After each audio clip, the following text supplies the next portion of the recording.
Good afternoon, everyone. We'll work our way through as many as possible. If you raise your hand, we'll come to you. We'll accept questions in both English and French, but the manager will only answer in English. We'll work our way round as many as possible. We'll start with you, Mike. Thank you. Hello, Unai. Does the score from the first leg make a difference to your tactical plans, at least to start tomorrow night? Good afternoon. It depends. Of course, it depends how we are playing and facing them tomorrow. The first leg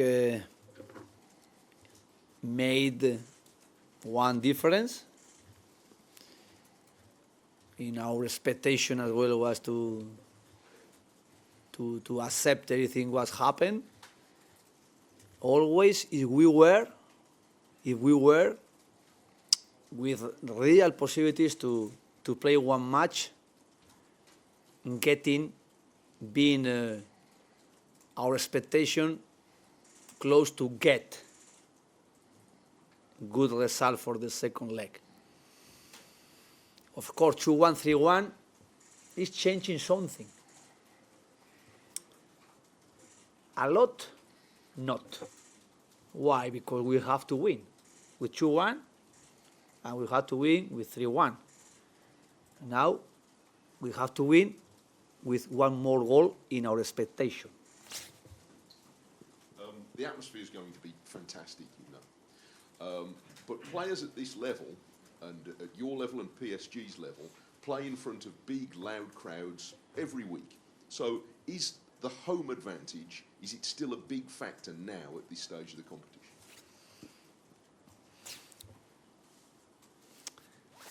They have experience playing with the opponent supporters in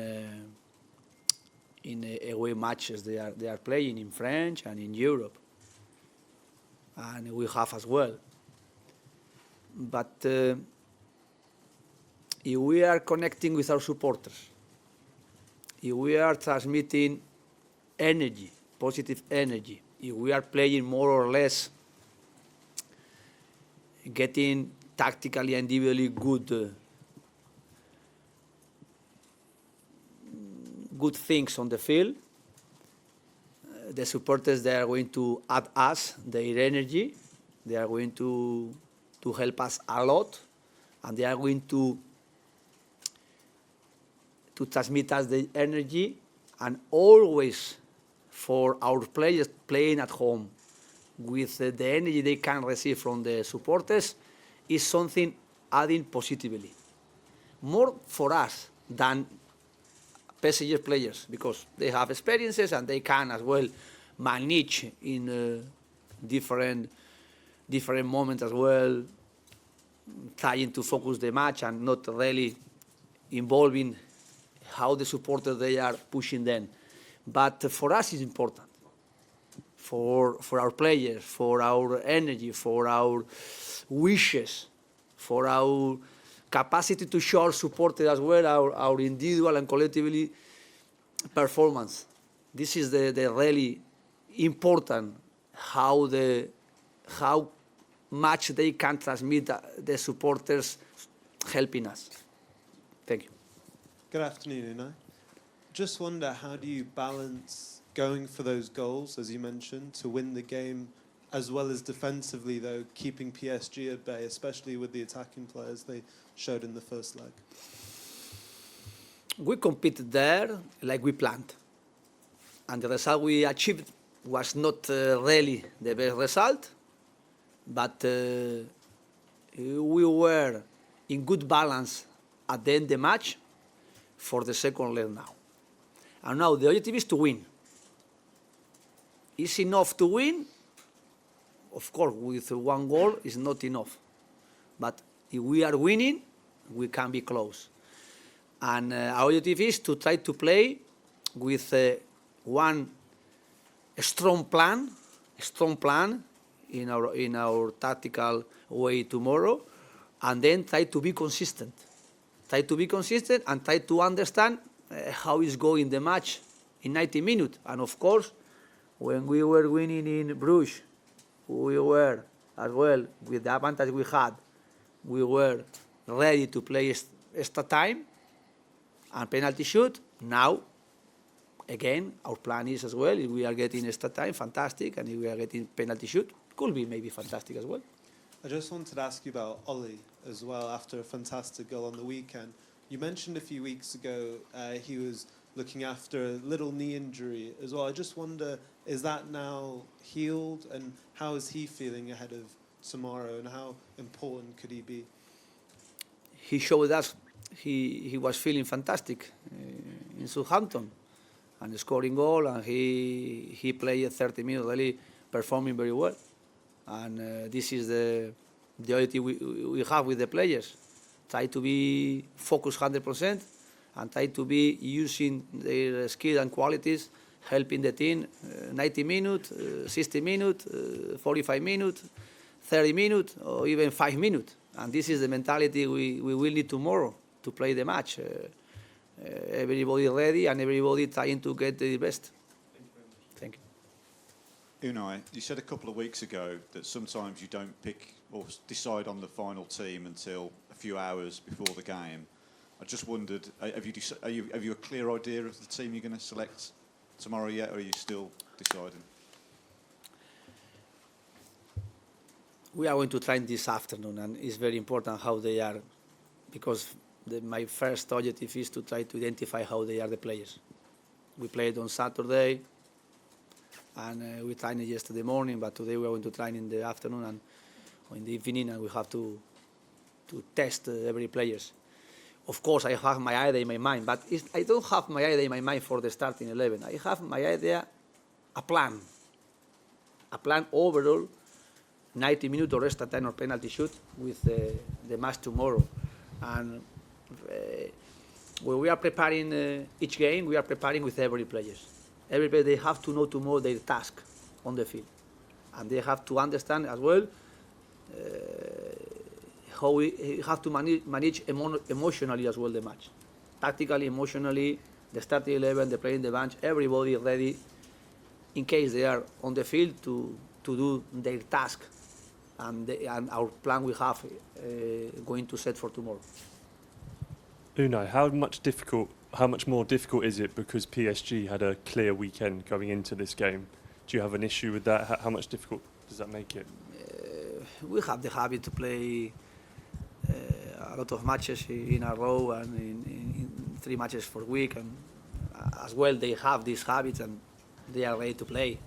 They rested, but for me it's not very relevant. Bonjour Unai.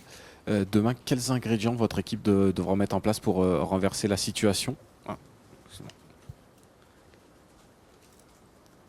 Bonjour Unai. Quels ingrédients demain votre équipe va devoir mettre en place pour renverser la situation face au Paris Saint-Germain? Et lors de votre retour au Parc des Princes, quelle différence vous avez senti entre votre PSG et celui de Luis Enrique? Merci.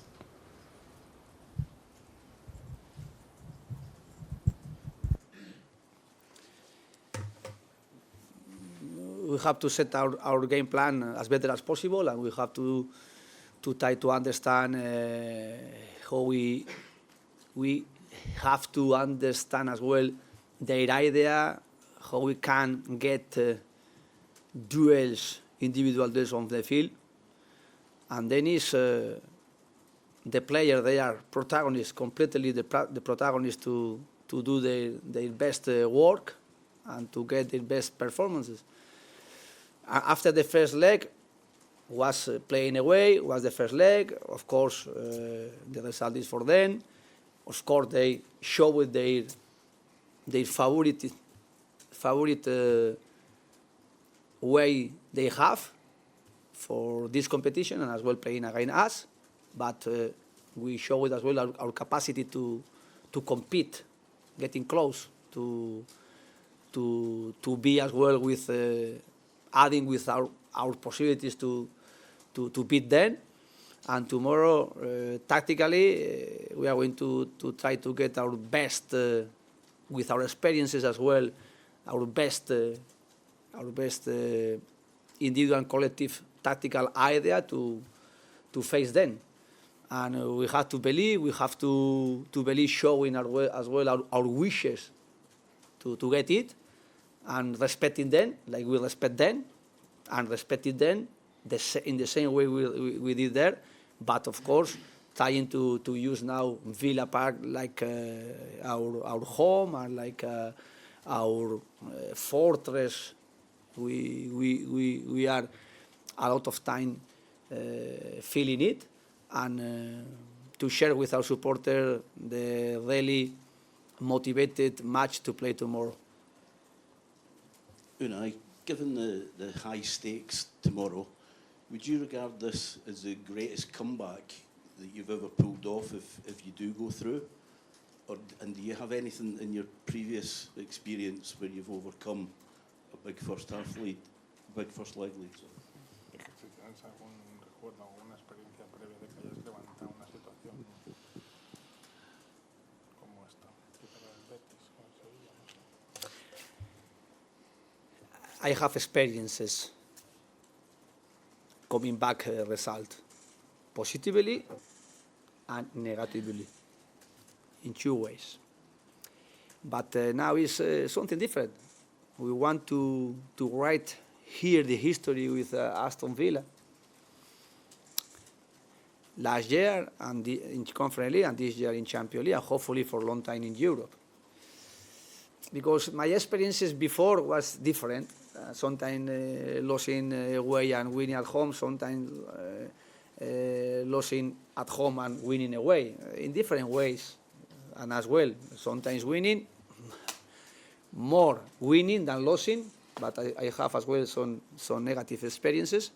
But I'm not going to remind the players those experiences, because my idea and my every word with the players inside, sending the message is how we are doing this way and how we are getting experiences together here with Aston Villa, with the players we are, with the experiences we are adding in our back last year, this year, and as well with the combination we have with our players mentally, and as well individually tactically to play, being so demanding in our process to get opportunities and believing to be tomorrow PSG. Unai, hiya. In your first 2 years here, Watkins was always the clear first choice, number 9. This year it's been a bit different, first competing with John Duran and now with Rashford sometimes. How well do you think he has adapted to those new circumstances?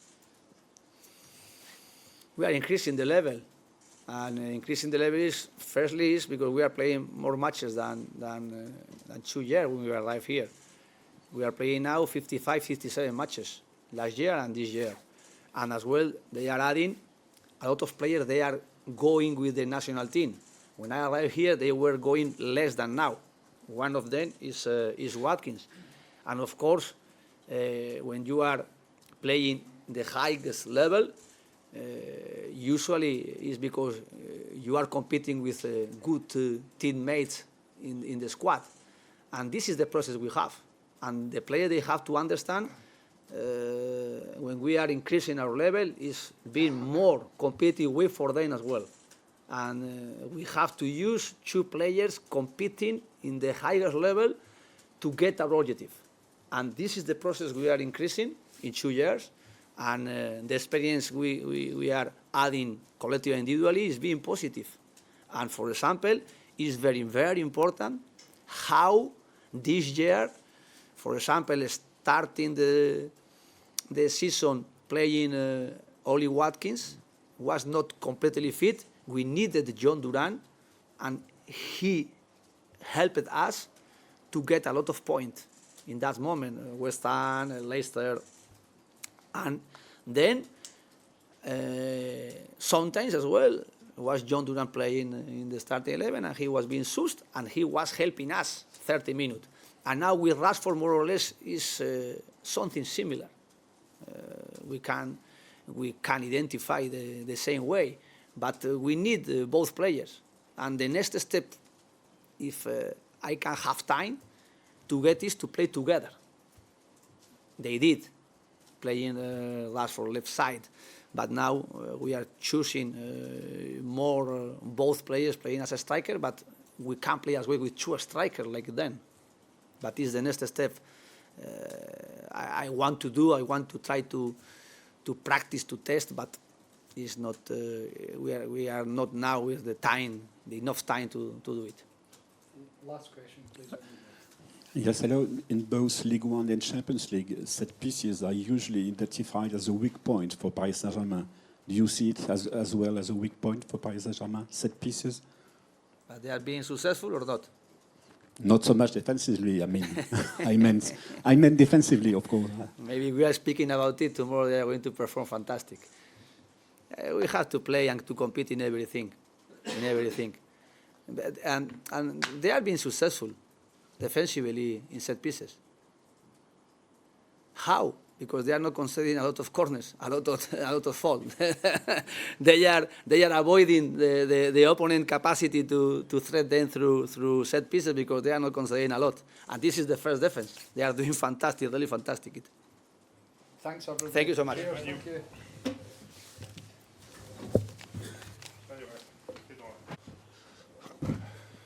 And thank you for coming, everyone. We'll do a quick 10 minutes with Morgan. If we just operate a hands up policy before asking questions, just to make it easier for everyone. What we'll do is we'll start with Mike. Where's Mike? Right in front. I can't believe I missed you there. Right. Far away. Hello, Morgan. There's a lot of Villa fans who I think still can't quite believe they're here in the quarterfinals of the Champions League. Can you?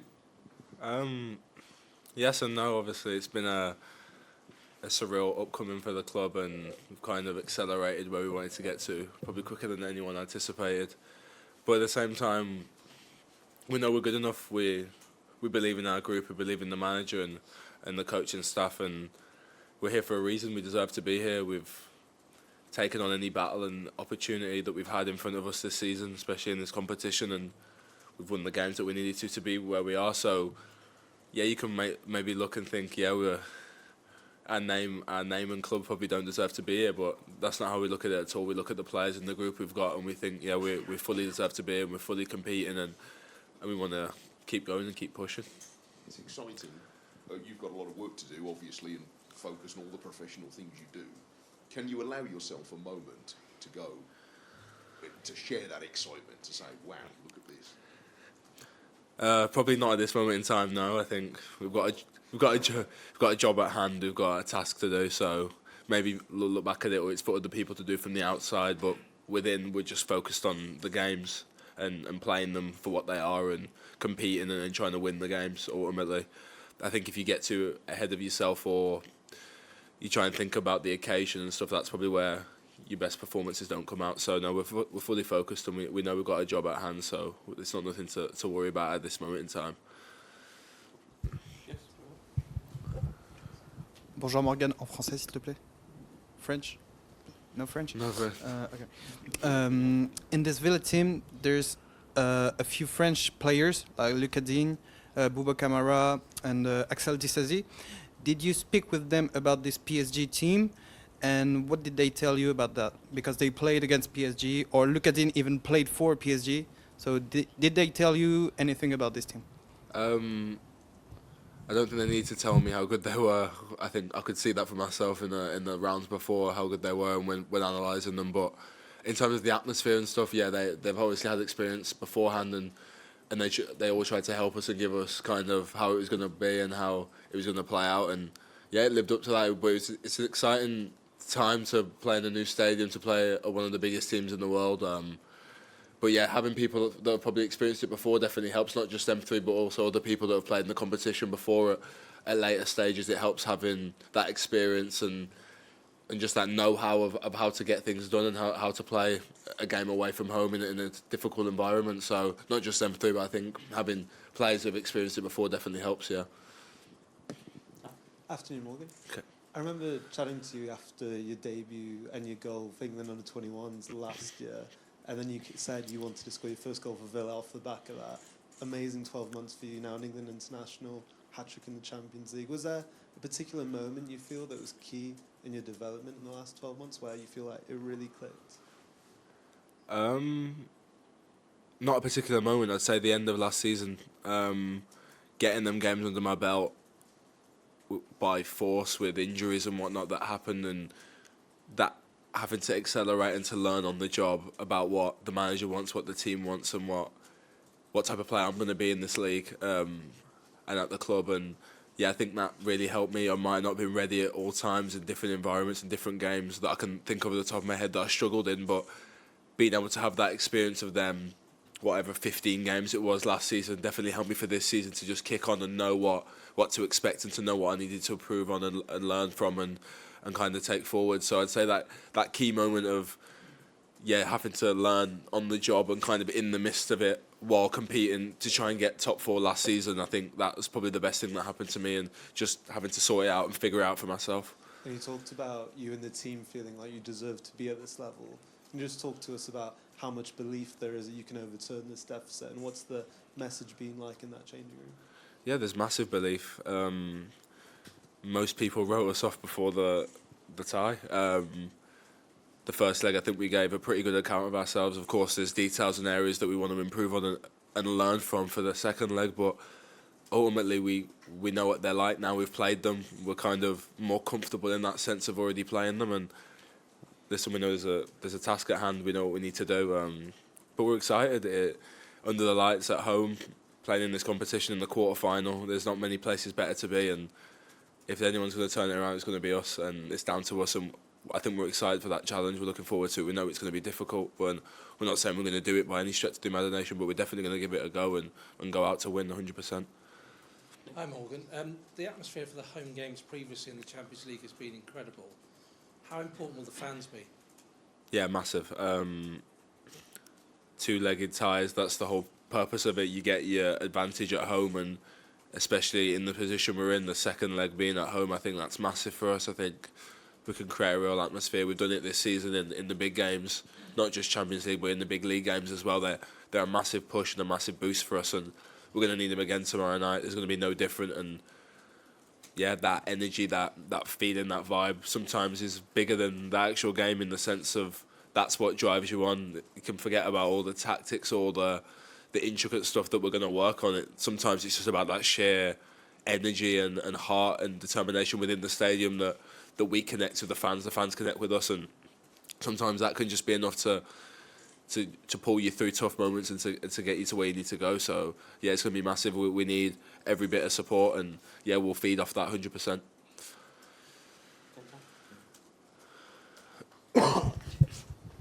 Hi Morgan. You mentioned earlier that you have full confidence in the manager. How important is his experience for the group, and how can he impact the group of players at Villa?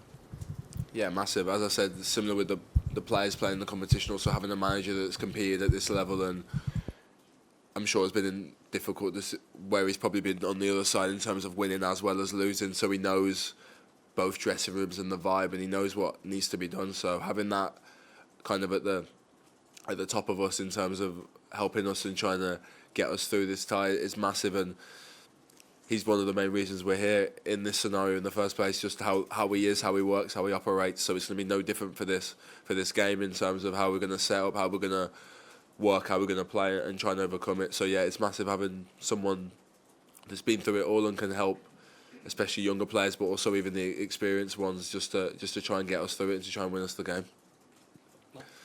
Morgan, I think it's 8 wins out of the last 9 matches in all competitions, and I saw an interview you did after the Brighton game where you said you'd basically drawn a line in the sand at some point. Was that? How did that come about? Was that a meeting of some kind where that line was drawn, or what was the actual kind of, or was it kind of more of an organic kind of thing? No, we had a meeting when all the new players came in January, and we kind of knew that was the squad for the rest of the season, and the manager just said, well, listen, whatever happens before, we're here. In each competition, he told us where we were and who we were playing and stuff, and he just said, this is the the next part of the season, this is the most important bit. We've not probably done as well or been as consistent as we'd have liked, but we had a chance to turn it around. We were still firmly in competitions and we were still firmly in the mix in the Premier League, and we knew we had to go on a run. We knew we had to start winning games pretty quickly and kind of catch up to certain teams that we wanted to. And yeah, it was just kind of just a conversation in that sense, really, that we knew that we've got our next few tough months coming ahead. The games are coming thick and fast, and they're going to be massive games with a lot on the line. But I think the way the squad has come together, I don't think you kind of could have imagined how quickly it's kind of all gelled together, and how players off the bench are making an impact as well as starting, because it's difficult, and we've got a squad, a competitive squad that can compete on all fronts, and you kind of don't know who's going to play. We all come into training and the day before the game and the day of the game, we don't know who's playing. It could be, honestly, anyone, a flip of a coin at this moment in time, but that's the ability of a squad that we probably haven't had in the last year or so that we've finally got now, and that's why I think the performances are so strong, just because we've got so many options. People can stay a bit more fresh, and we're all competing, but we all want to win, and we all want to get to the same goal, and that's massive. And I think the manager bringing us in together, kind of getting us aligned on the same path, and knowing that if you're not starting, we've not got time to care about it, in the sense of we've got places we want to get to, and we've got ambitions, so there's no time for it. And to be fair, the boys have been excellent, even if they've been playing or not playing, been disappointed, been out a few games, they've come in and done what they need to do and done their jobs, and that's massive. Tom, last one, please. Hi Morgan, you talk about your period of adaptation here. How much have you learned from Ollie Watkins, both on the pitch, off the pitch, and can you just talk a bit about how watching him or speaking to him helped your adaptation to playing at this level? Yeah, Ollie's been massive for me. Just playing with him for obviously large parts as kind of us two up there up front, and yeah, like we have different games, we play differently, but we've worked so well, and I think our connection has just got better and better. I think that comes with off the pitch and getting to know people and kind of getting closer, and I think we have done that. So yeah, it's nice to play with players of that quality, of that calibre, especially what he did last season. He's someone that I definitely looked up to and wanted to be around, to play with, and kind of he improves my game in a sense, because when he wants the ball at a certain time, when he makes certain runs, I've got to play it, and if I don't, he's not going to be happy. He's a striker, he wants the ball, he wants to score, so yeah, he's kind of up my game, and yeah, we've worked really well together, but I think that comes with off the pitch and comes with being closer and getting closer connections, that on the pitch just becomes a way easier. You can talk to each other on a different level. If things aren't right, it's not personal, it's just about football, and I think that's massive. And not just with him, I've done that with a lot of the players. The more I've got to know, the more I've started playing, the closer I've got with them on and off the pitch, and you can just say things and nothing gets back, and after it's all forgotten about. So yeah, I think that makes a group closer and better, and I think that's why we play so well together and we enjoy playing with each other, because ultimately we get on, and that's the most important thing, really. Thanks guys, appreciate that.